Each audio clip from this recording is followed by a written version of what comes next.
Assalamualaikum warahmatullahi wabarakatuh. Halo semuanya.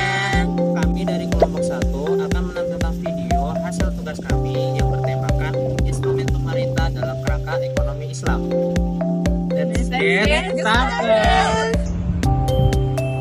Halo semuanya, perkenalkan aku Alifah Najwa Fatila dengan NIM 55542400069 and I always be Alifah.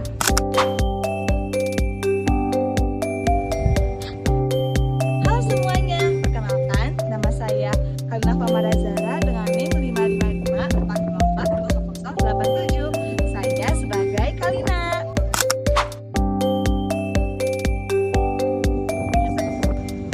Yo guys, saya Muhammad Afandi dengan NIM 55542400059. Di sini saya sebagai Afandi.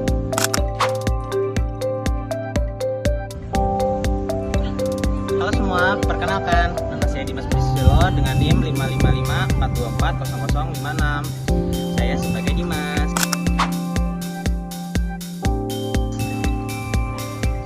Halo semuanya, perkenalkan nama saya Nadine Briana Paronim dengan NIM 55542400067. Saya di sini sebagai kameramen dan editor.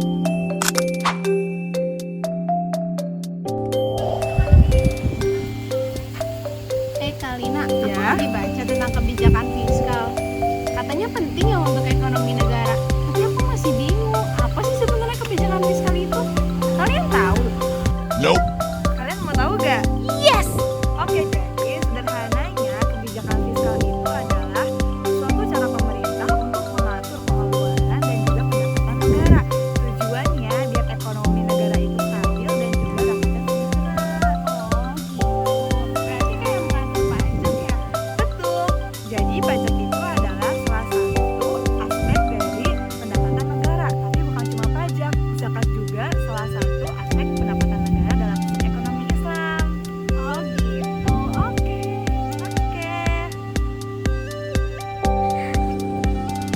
Oh iya, kalau pendapatan dari pajak dan zakat pengeluarannya buat apa aja ya? Oh, banyak dong. Contohnya buat pembangunan infrastruktur, kesehatan, pendidikan, dan juga bisa menjadi subsidi untuk masyarakat yang membutuhkan. Berarti kebijakan fiskal juga berpengaruh ke kerasan ekonomi ya? Iya dong, itu salah satu tujuannya. Kalau kebijakan fiskalnya tepat, maka kesenjangan sosial juga bisa dikurangi.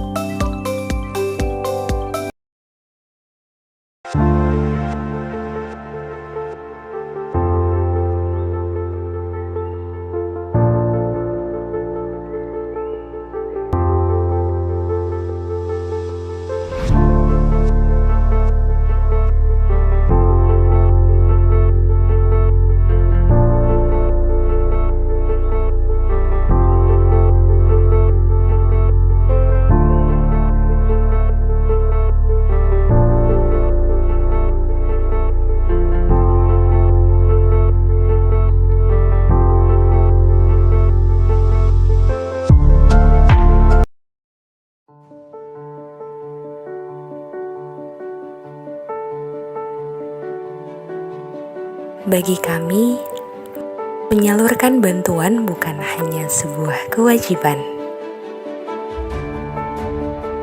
Apalagi ketika kami bisa membantu untuk sebuah kebahagiaan.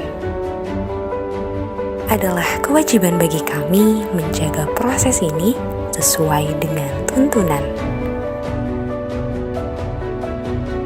Kebaikanmu adalah amanah yang akan kami jaga sepenuh hati. Kami siap menyalurkan bantuan hingga ke pelosok Jawa Barat. Karena kami tahu mereka sangat membutuhkan. Walaupun kami harus melewati perjalanan panjang selama berjam-jam, kami terus berjuang agar sampai ke tempat tujuan. Kami tak gentar menembus hujan, melalui jalan yang licin, menyalurkan di daerah tertinggal.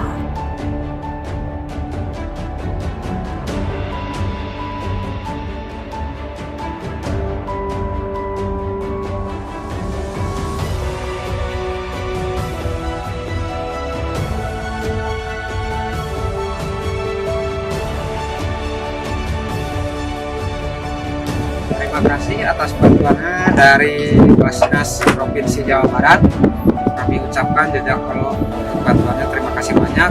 Semoga bermanfaat bagi keluarga kami semua.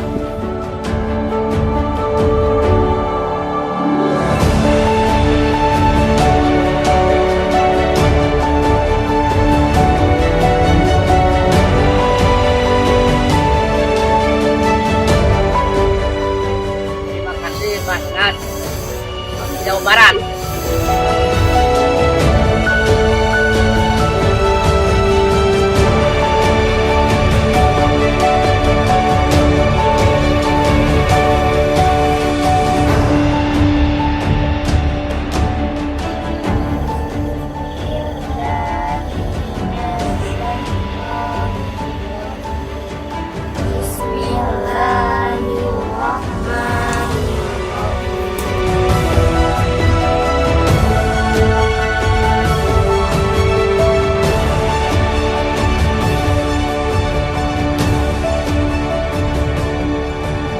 Meski terkadang banyak rintangan, tetapi kami percaya kelak akan ada senyuman yang berbuah kebahagiaan.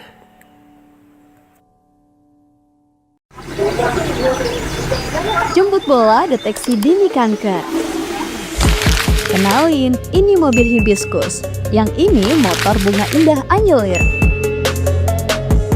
Inovasi unik dari Dinas Kesehatan DKI Jakarta untuk meningkatkan capaian deteksi dini kanker leher rahim dan kanker payudara.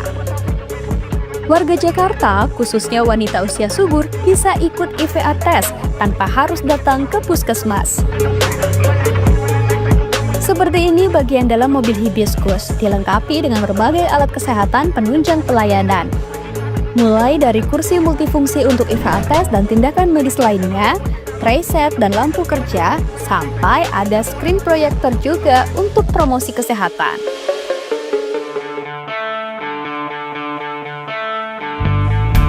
Kalau motor bunga indah anyelir ini dilengkapi kursi ginekologi portable dan alat kesehatan untuk menunjang pelayanan.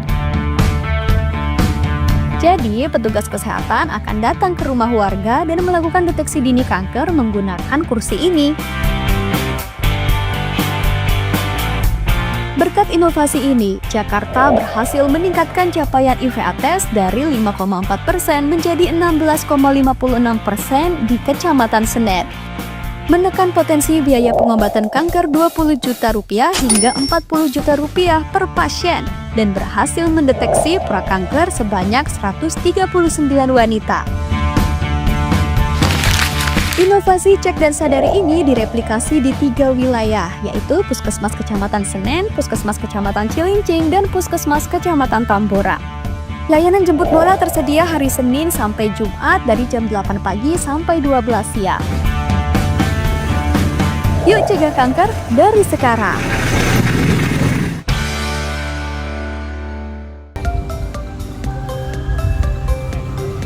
Tadi kamu sempat sebut zakat. Kalau dalam Islam, kebijakan fiskal itu ada bedanya ya? Pastinya, dalam Islam itu ada instrumen seperti zakat dan juga wakaf. Zakat itu kewajiban bagi orang-orang yang mampu untuk membantu orang-orang yang memang berhak untuk menerima zakat. Kalau wakaf, biasanya berbentuk aset yang berguna bagi masyarakat umum seperti sekolah dan juga rumah sakit. Oh, jadi nggak cuma fokus ke uang ya, tapi juga keberlanjutan dan keadilan sosial. Benar banget, prinsip utama dari kebijakan fiskal Islam adalah keberlanjutan dan juga kesejahteraan sosial.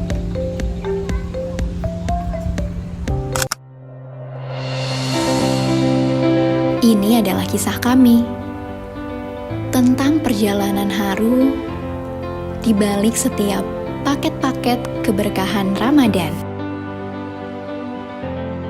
Saat Ramadan menjelang, hati kami membawa pesan kepedulian yang mendalam. Basnas Provinsi Jawa Barat hadir untuk melayani dan menyebarkan semangat berbagi kebahagiaan Ramadan di berbagai daerah di Jawa Barat.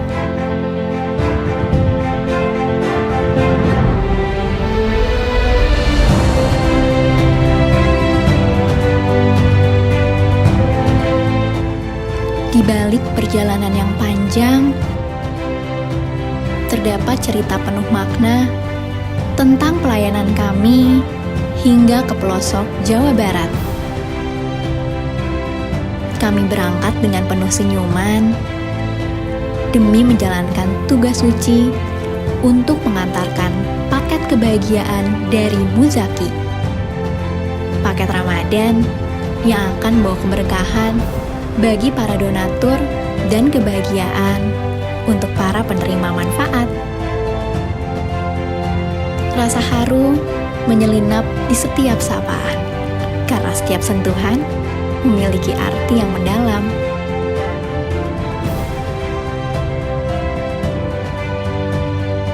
Terselip kehangatan dari hati Muzaki yang ingin berbagi di setiap paket Ramadan yang kami berikan.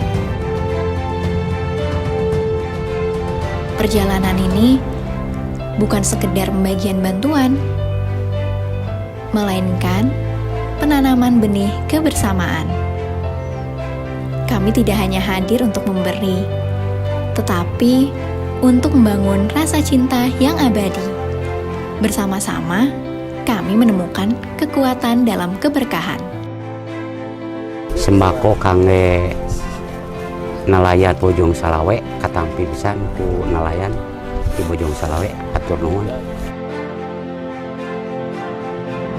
Di antara kemilau lautan dan samudra, bersama-sama dengan warga, mengukir jejak kebaikan yang tak terlupakan.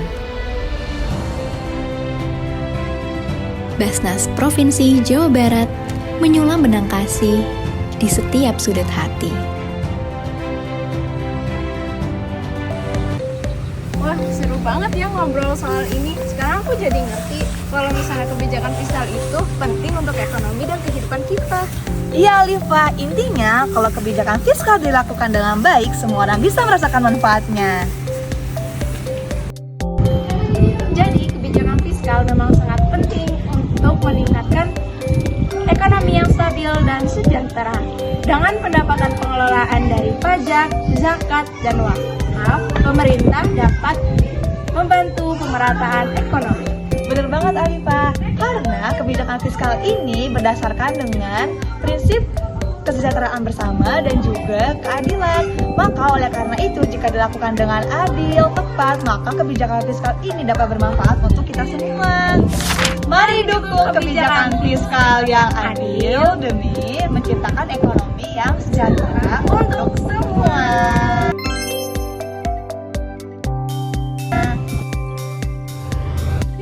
Aku lagi baca artikel tentang kebijakan moneter nih. Pas bagian kebijakan moneter Islam, aku jadi penasaran apa sih bedanya sama yang biasa diterapkan oleh negara lain. Nah, ini jadi kebijakan moneter Islam itu punya prinsip dasar yang berbeda sama yang konvensional. Intinya setiap kebijakan harus berdasarkan pada syariat Islam. Gak boleh ada riba, gak boleh ada keraguan-raguan, gak boleh ada spekulatif. Ya pokoknya yang merugikan orang lain lah. Jadi nggak pakai bunga kayak bank konvensional ya? Enggak, nah nanti sistem bunga itu diganti sama sistem bagi hasil. Contoh, kamu nabung atau investasi ke bank syariah.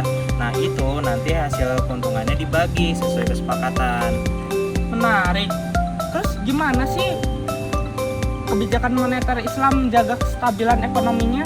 Ada beberapa caranya sesuai syariah Islam. Bisa pakai mudharabah atau musyarakah untuk pembiayaan, atau juga bisa pakai penerapan zakat sama wakaf untuk distribusi kekayaan dari yang kaya ke yang miskin.